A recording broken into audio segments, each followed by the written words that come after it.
Mahirap ang mabuhay sa mundo, maraming pagsubok sa buhay mo. Sa bawat araw ay dumarating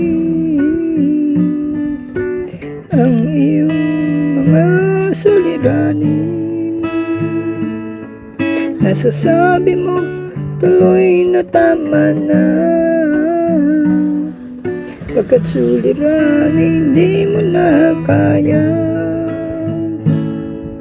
Sumisigaw ang damdamin mo at isipan, tunay ngang ika'y nahihirapan. Kung bigo ka man ngayon o kaibigan, ituring mong ito'y pagsubok lang.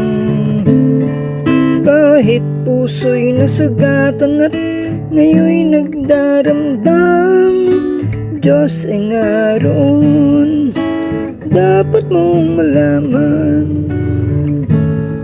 Sa Kanya mo lang ilapit ang lahat, pangako niya sa'yo ay laging tapat. Papawin niya ang iyong lungkot kung ikaw sa Kanya ay dudulog. Kung bigo ka man ngayon o kaibigan, turing mong ito'y pagsubok lang. Kahit puso'y nasugatan at ngayon'y nagdaramdam, Diyos ay naroon, dapat mong malaman. Kaya tumawag ka, humingi at ika'y pagbibigyan. Hanapin siya at siya'y masusumpungan.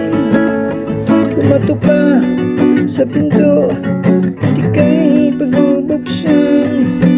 Pagpapala ng Diyos ay iyong makakamtan. Kung bigo ka man ngayon o kaibigan, ituring mong ito'y pagsubok lang. Kahit puso'y nasugatan at ngayon'y nagdaramdam, Diyos ay naroon, Diyos ay naroon,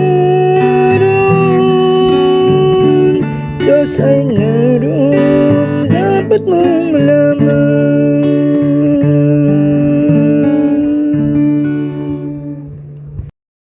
Mga kapatid kay Kristo, ang pagsubok po ay talagang kailangan nating pagdaanan dahil ito po ang sumusubok ng ating pananampalataya. Kailangan pa bang subukin? Kailangan ho. Sabi ho ng Bible talaga yan na ng mga alagad ng Diyos na pag dumadaan tayo sa mga pagsubok, talagang matetesting kung pure gold yung ating pananampalataya. Okay, kung tayo ay tatalikod, kung tayo ay kakapit sa dyablo, sa kamunduhan, o kakapit tayo sa Diyos, o magiging kontento tayo. Okay, magiging payapa tayo dahil sapat na yung may Diyos tayo, hindi yung may material o bagay na gusto natin o katanyagang karangyang kapangyarihan. Kaya maraming mga tao, pag may pagsubok, hindi nila alam kung anong gagawin. Yung iba kasi wala pang kilalang Diyos, hindi pa nila talaga nakilala, hindi pa pinapanahanan ng banal na Espiritu Santo.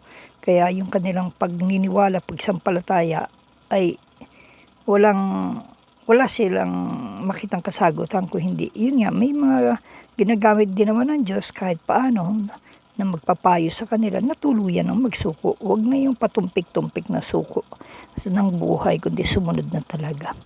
At sinabi ng Panginoon, kumatok tayo, tayong nabibigat ang lubha, tayo ay humanap at humingi, bibigyan niya tayo. Kaya makakasumpong, makakatagpo tayo. At kumatok, bubuksan. Kaya ang Diyos, sabi ko nga rin sa mga anak ko rin na laging manalangin, laging ipanalangin yung target natin, target ng family, yung priority sa buhay ninyo, ipanalangin ang buhay. So, kailangan matuto tayong umasa sa Diyos, hindi yung umasa sa galing natin o sa tao. Ano mang maging kalagayan, be contented. Masakit, no? Sabi ko nga minsan, no? Pag tayo dumadaan sa mga pagsubok, sabi ng Bible, hindi lamang testing ng faith yan, kundi ikalawang dahilan, nakikibahagi tayo sa paghihirap ni Kristo. Ikagalak ninyo sa tuwing kayo ay dumadanas ng iba't ibang mga pagsubok, dahil tayo ay nakikibahagi lamang sa dinanas ng Panginoon. Hindi natin naranasan yung hirap niya, yung iniwanan siya, nasaktan ng kalooban niya.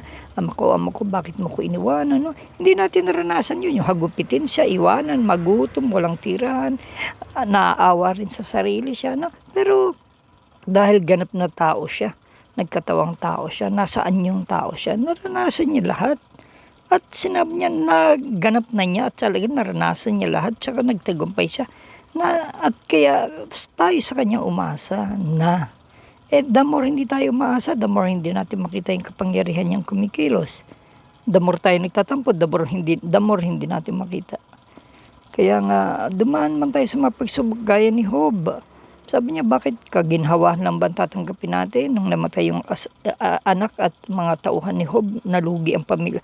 Ang negosyo niya, bumagsak ang mga hanap buhay niya, hayupan niya, asawa niya, sabihin, itakwil mo na ang Diyos. May matinding karamdaman sa talagang halos mamatay na sa talaga sa karamdaman niyang ketong, di ba? Masakit, pero nagtiis siya. Yung iba tao halos talagang totoo nga ako, kapag dumaan tayo ng matindi, ako ilang beses na ako dumaan sa pagkasunog ng kamay, nagkaroon ako ng sakit din ng mga kailangan ng minor surgery. Talaga napakakirot talaga na talagang nanginginig ang katawan mo. Pero you have to, sabi nga ng ano ko, yung kailangan mong pagdaanan ng mga ganyang bagay dahil inalaw yun ng Diyos, and then may bukas pa. Pero ngayon, sakit muna. Parang sabi ko nga, parang ano ba to, ang Diyos ay malupit, ang Diyos ay, bakit niya inaalaw niya yan, diba? Ganun natin tinatanong ang Diyos Pero may purpose kitain natin para tayo tumatagang pananampalataya, lumapit tayo sa Kanya, at tayo ay matutong makontento, at tayo ay makibahagi sa Kanyang naranasang hirap. Na ang gusto ng tao kasi, pag nanampalataya ko, biyaya lang, tsaka kagandahan ng buhay lang. Kung may kahirapan, goodbye, alis na ako sa simbahan, alis na ako sa Diyos na yan. Hindi yan totoo. No?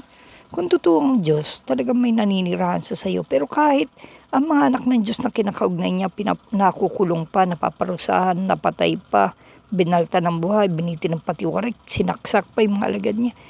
Buhay, kailangan pa mangyari because that's yan destiny, at saka yun ay may reason upang sila magsilbing halimbawa. Sila nga nakibahagi din sa hirap ng Diyos.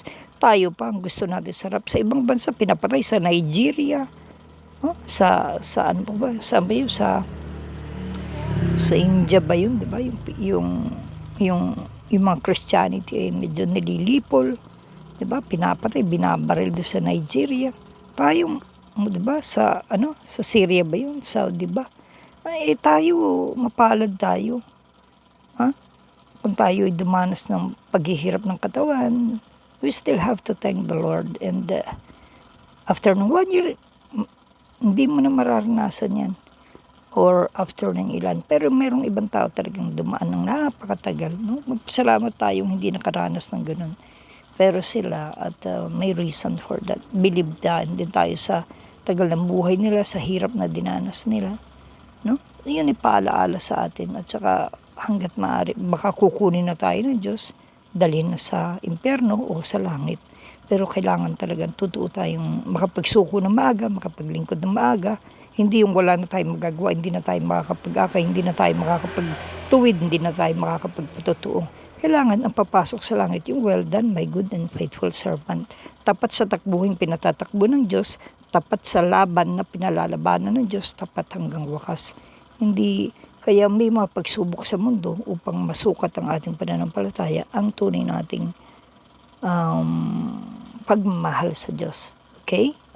Okay, God bless you. Pakinggan ulit natin. Tunay nga mahirap ang mabuhay sa mundo. maraming pagsubok sa buhay mo. Sa bawat araw ay dumarating ang iyong mga suliranin. Nasasabi mo tuloy na tama na, pagkat suliranin hindi mo na kaya. Sumisigaw ang damdamin mo at isipan, tunay ngang ika'y nahihirapan. Kung bigo ka man ngayon o kaibigan, ituring mong ito'y pagsubok lang. Kahit puso'y nasugatan at ngayon'y nagdaramdam, Diyos ay naroon, dapat mong malaman. Sa Kanya mo lang ilapit ang lahat, pangako niya sa'yo ay laging tapat. Papawin niya ang iyong lungkot kung ikaw sa Kanya ay dudulog. Kung bigo ka man ngayon o kaibigan, turing mong ito'y pagsubok lang. Kahit puso'y nasugatan at ngayon'y nagdaramdam, Diyos ay naroon, dapat mong malaman. Kaya tumawag ka, humingi at ika'y pagbibigyan. Hanapin siya at siya'y masusumpungan. Pumatok ka sa pinto at ika'y pagbubuksan. Pagpapala ng Diyos ay iyong makakamtan. Kung bigo ka man ngayon o kaibigan, ituring mong ito'y pagsubok lang. Kahit puso'y nasugatan at ngayon'y nagdaramdam, Diyos ay naroon, Diyos ay naroon, Diyos ay naroon, dapat mong malaman.